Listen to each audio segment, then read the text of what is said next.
വയനാട്ടിലെ പുലി ആക്രമണത്തിലേക്കാണ്. വയനാട് നമ്പ്യാർകുന്നിലാണ് പുലിയുടെ ആക്രമണമുണ്ടായത്. ആശ്രമക്കുന്ന് പ്രദേശത്ത് പുലി വളർത്തുനായയെ കൊന്നു. ആശ്രമക്കുന്ന് സ്വദേശി വിൽസന്റെ നായയാണ് പുലി പാതി ഭക്ഷിച്ചത്. ഫൈസൽ നെടുമ്പാല വിവരങ്ങൾ നൽകും. ഫൈസൽ, എപ്പോഴാണ് ഈ ആക്രമണം ഉണ്ടായത്? അവിടെ പ്രദേശത്തുകാർ ഭീതിയിലാണോ? പുലിയെ പിടിക്കാനുള്ള നടപടികൾ വനം വകുപ്പ് തുടങ്ങിയിട്ടുണ്ടോ?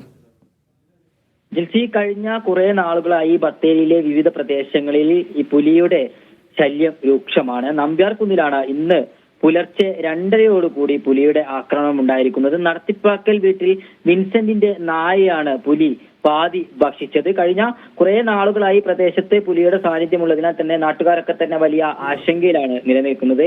അത് മാത്രമല്ല, കഴിഞ്ഞ ദിവസങ്ങളിലൊക്കെ ഈ പ്രദേശത്ത് പുലിക്കായി കൂടും സ്ഥാപിച്ചിരുന്നു. എന്നാൽ ഈ കൂട്ടിലൊന്നും ഇതുവരെ പുലി കുടുങ്ങാത്തത് വലിയ ആശങ്കക്ക് കാരണമാകുന്നുണ്ട്. ഇതിപ്പോ ഈ കഴിഞ്ഞ 2 ആഴ്ചയിലേറെ കാലമായി ഈ പുലിയുടെ സാന്നിധ്യമുണ്ടെങ്കിലും ആക്രമണമൊന്നും തന്നെ റിപ്പോർട്ട് ചെയ്തില്ല. എന്നാൽ ഇന്ന് രാവിലെ വീണ്ടും ഇപ്പോൾ പുലിയുടെ ഒരു ആക്രമണം ഉണ്ടായിരിക്കുന്നു. നാട്ടുകാരൊക്കെ തന്നെ വലിയ പ്രതിഷേധത്തിലാണ്. ശരി, ഫൈസൽ നെടുമ്പാലയാണ് വയനാട് നിന്നുള്ള വിവരങ്ങൾ നൽകിയത്.